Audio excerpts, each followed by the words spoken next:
are you doing today? It's Swan, and I am back with another video. Thank you so very much for tuning in to watch me today as I give a weekly update. If you are new here, welcome, welcome, welcome. I hope that you like it here. Go ahead and hit that thumbs up. Give me a like on this video. Share it out if you like to. Also, leave a comment down below and subscribe. Hit the notification bell so that YouTube will automatically notify you the next time I upload another video. With all that being said, you guys, I am happy to share my first visit on year number 2. So this is my first visit going to the doctor after doing Wegovy for 1 year. I was very excited, you guys, to go to my appointment today. And I am happy to share with you all my update. Okay, you guys, so I have my notes. So I went in today to my doctor's office and I did the InBody scan as usual. She does the InBody scan every time I go, and I get this printout right here of the InBody analysis, letting me know how much intracellular water I have, how much extracellular water, dry lean mass, and body fat mass. It also lets me know how much my total weight, my skeletal muscle mass. It lets me know my BMI, my percent body fat. It lets me know, it even lets me know how much my weight is on each limb: my right arm, right leg, left leg, my trunk. It lets me know how much the weight is there. And then it gives me an analysis down to the bottom from my starting weight to my end weight. Well, actually, it doesn't have my starting weight, but it has like several different, like the last maybe 6 or 7 months of weigh-ins on here. And so with that being said, what else? There's so much on this thing. It also has on here research parameters like my basal metabolic rate. It has that on here. Which also lets you know how much my body burns every day. Even if I'm not working out, it lets you know. And that's how you can tell what your caloric deficit is. With that being said, you guys, I found out that my basal metabolic rate, which is your metabolism, it did drop down to 1901. So that means that if I'm eating 1500 calories every day, I'm in a caloric deficit of 401 calories, which is good. So if you do 401 calories, times that by 7, you're looking at, more than 2,800 calories a week. So that automatically puts me at, close to losing 1 pound a week alone, just off of me lowering my caloric intake by 401. So that's kind of good, right? You guys, I did good. My weight today on the scale, with my clothes and everything on, was 337.5.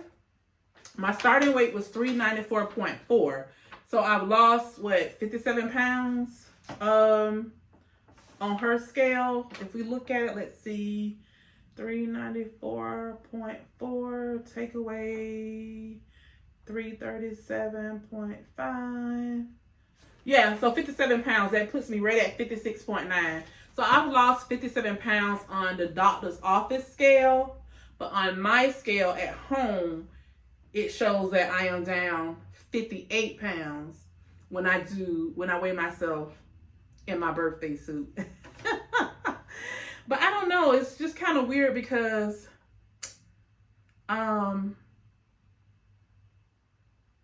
yeah, so my weight is totally different, because when I weighed myself this morning, I was at 336.4, which put me right at 58 pounds.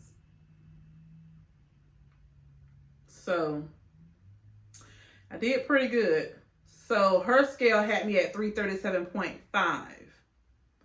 That's because I had on this dress that I have on, and of course I have on some underwear. So that, and this dress is very light that I wore today. I did that intentionally because I didn't want to put too much clothing on, just to try to make sure and see that my scale at home is still a pound off in comparison with hers, and it seemed to be pretty much accurate. So we'll go with that. So when I weighed myself this morning with this dress on, before I left the house, my scale said I was 338. I was 336 when I was my birthday suit, but when I put this dress on, it made me at 338 point something, 338.4. So her scale said I was 337, a pound lighter. So that's the reason why I always subtract 1 pound off of my scale here at the house, because it's off by 1 pound at the doctor's office. I hope I'm making sense. I hope I'm not losing y'all. So my last doctor's office appointment was in January. So since January, I have lost 13.6 pounds, according to the scale at my doctor's office.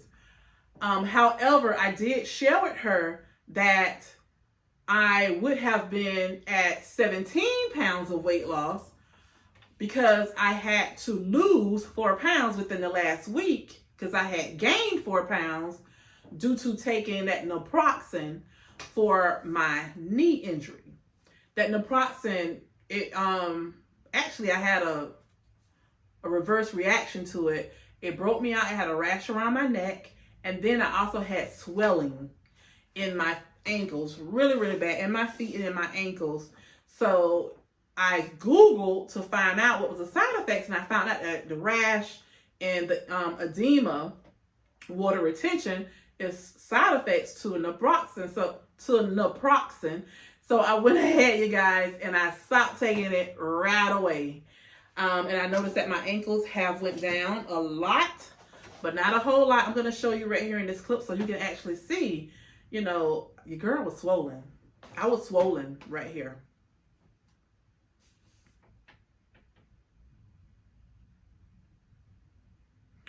So yes, my swelling has went down tremendously, but I still have a little there, and I'm gonna work on that. You know, I make sure that I juiced over the weekend, and I made pineapple and celery juice. I added some ginger, some green apple, and some lime to it as well. I saw that recipe on TikTok, I believe, or Instagram, one of the two.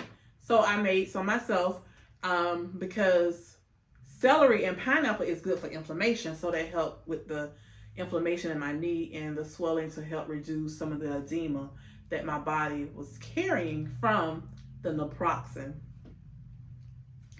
So yeah, with that being said, you guys, it's showing that the last 2 months, my weight loss average was 6.8 pounds, which made me off by 1.2 from where my physician wants me to be. She wants me to be at 8 pounds a month.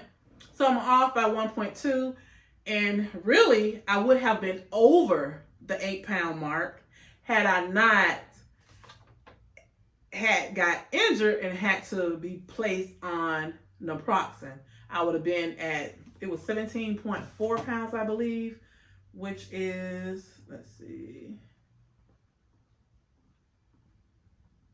So 17.4 divided by 2 is 8.7. So yeah, I'd have been right a little bit over the 8 pound mark where my physician wants me to be. So right now, you guys, I am at 58 pounds weight loss, and we are in the 5th week of the 2nd year. So I'm still doing good.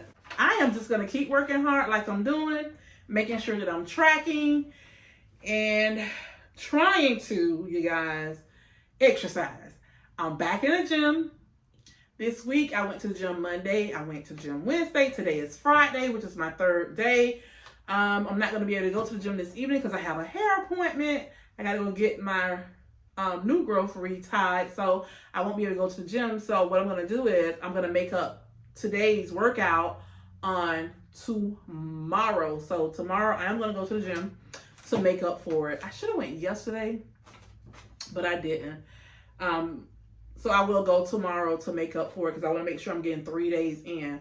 Now, you guys, I know I said that I wanted to make sure I'm getting in 12,000 steps a day, but since my doctor, well, not my doctor, but the doctor at the urgent care suggested that I do 2 miles of walking a day instead of the 4 miles, I really haven't been doing even the 2 miles because I don't want to really hurt myself, considering that I'm just coming back off of this injury. I want to kind of ease myself back into it. I hope y'all can understand what I'm saying. You know, I don't want to overwork myself or aggravate my knee, you know, in any way at all. So I'm just taking it slow, trying to ease myself back into it. And so I'm going to show y'all right here clips of me and my hubby going to the gym.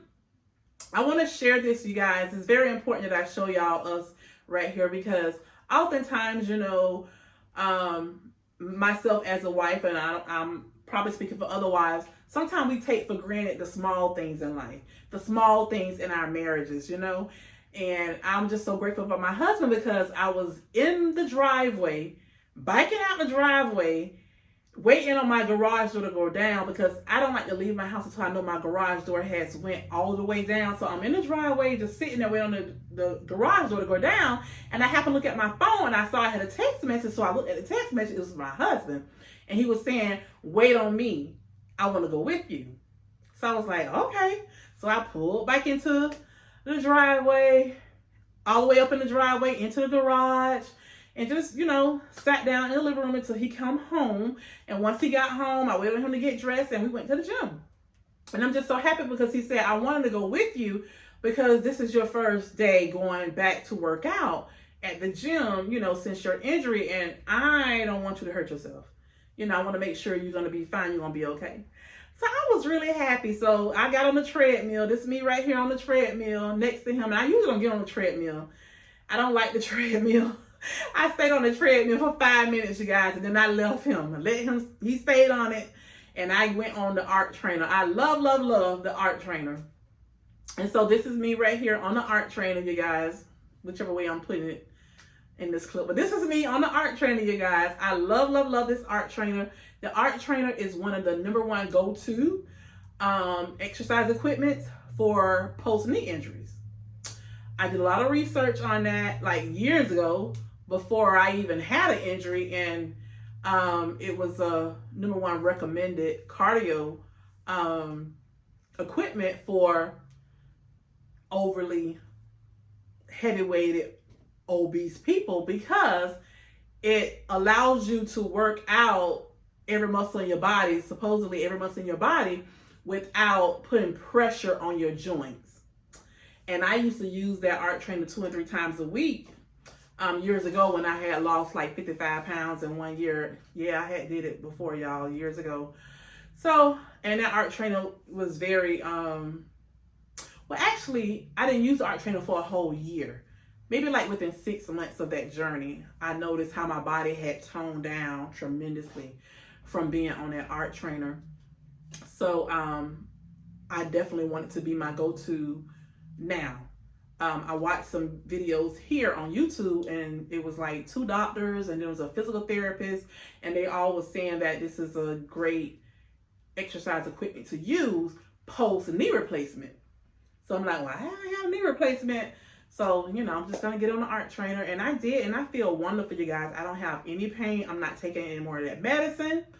I am not even icing right now. I have no pain, so I am doing good. But I'm still not trying to do all the walking. So what I have decided to do is on my breaks at work, I'm actually at work now. I'm on my lunch break. And I usually go outside and I walk for like 20 minutes on my lunch break, or even 25 minutes on my lunch break. And I decided to just record the video today instead of walking, just to give y'all an update of what's going on.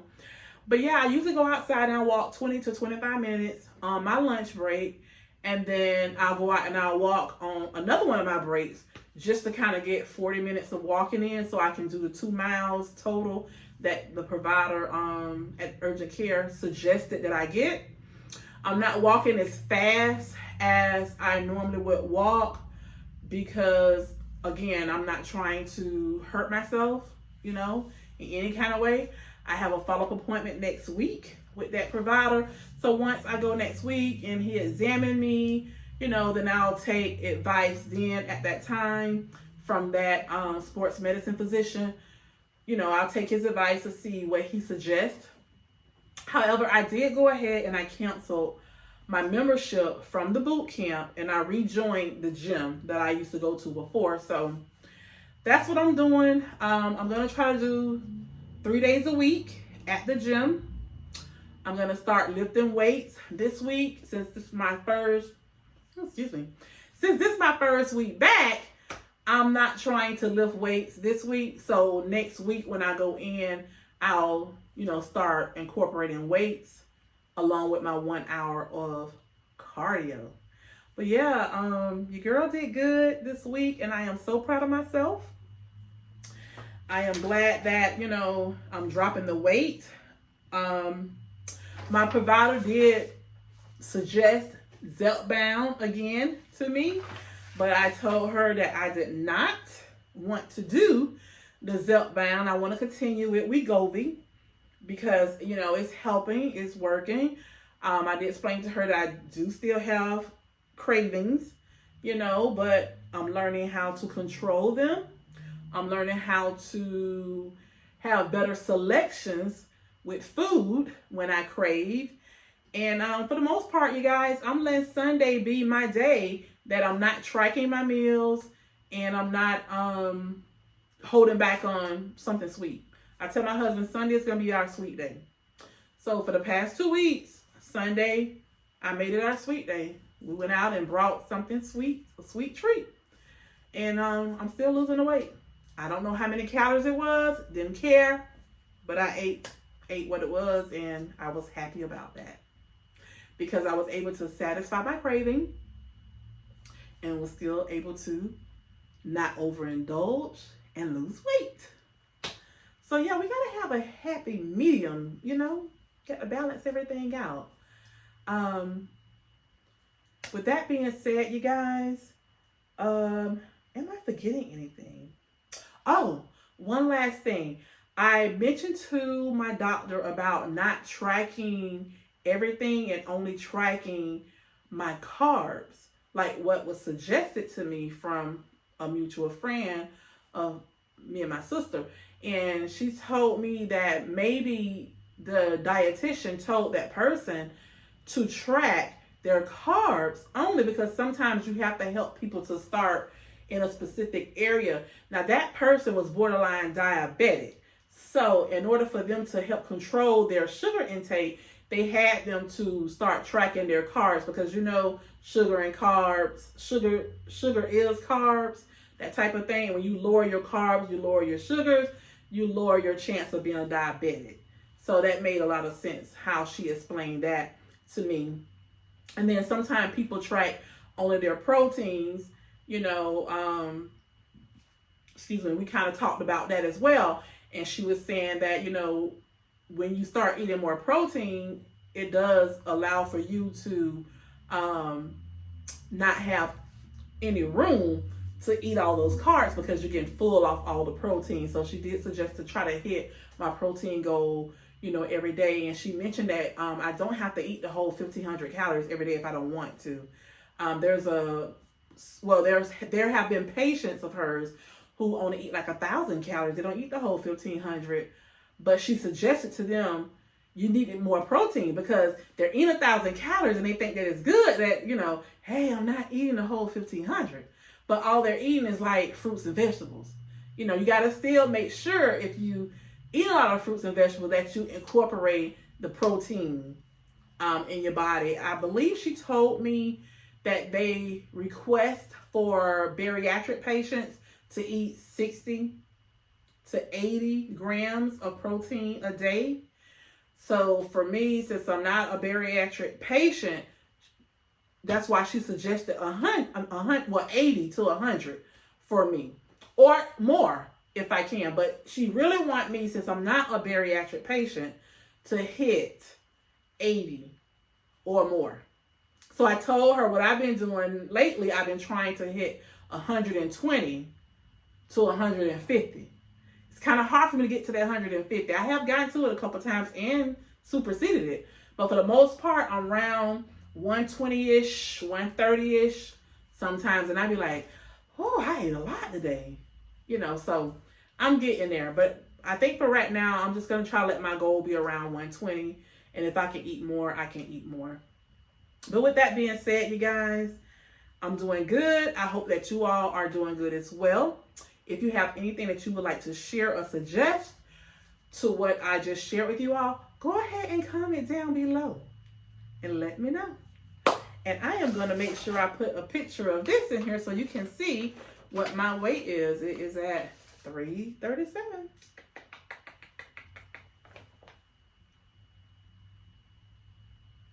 Yes, the girl is doing good, y'all.